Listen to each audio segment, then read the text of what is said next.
Hi, welcome to Aphasia Moments, a podcast where I share the good, the bad, and the definitely funny aspects of living with a language disorder, aphasia, and a speech disorder, apraxia of speech. I hope that by sharing my story, that people will know there always is hope to live our best life, even with these challenges. Because I want you to hear how I really sound, I don't do any editing. And know that some words might be hard to understand at times, especially if I'm talking about something I'm passionate about. Please be patient. And sometimes you can do what I do. And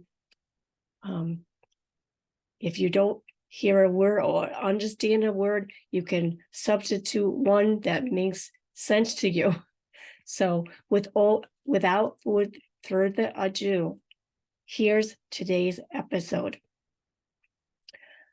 Today, I would like to talk to you about talking to yourself. I found that when I first had my stroke, I didn't talk to myself anymore. Before the stroke, I had talked to myself quite often when I was by myself to give myself encouragement or maybe say what I needed to do at that point, mostly to keep myself on track.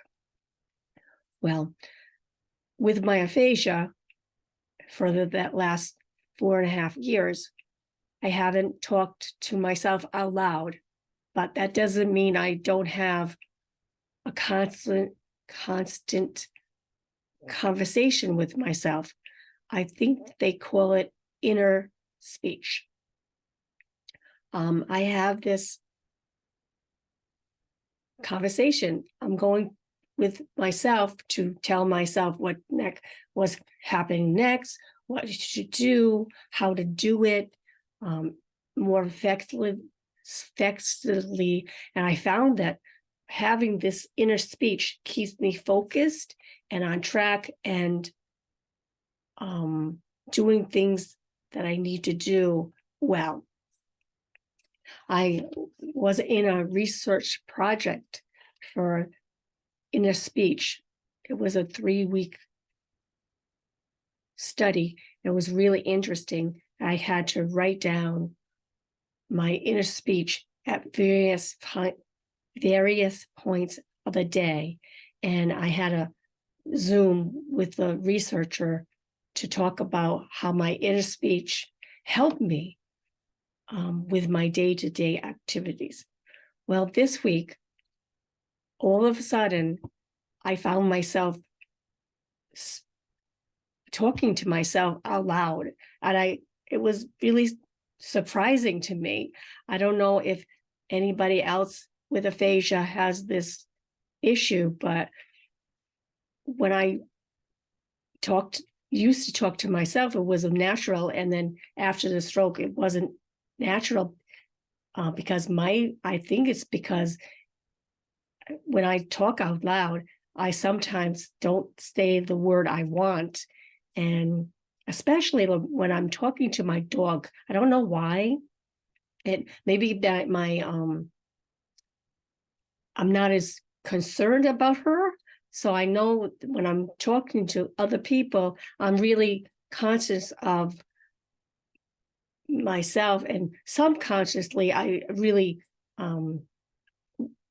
stress about what I'm going to talk about, what I'm going to say. So I find that when I'm talking to the dog out loud, it's quick, and sometimes it doesn't match what I was trying to say, but it doesn't matter because the dog doesn't care. She's going to do what I said to do anyway.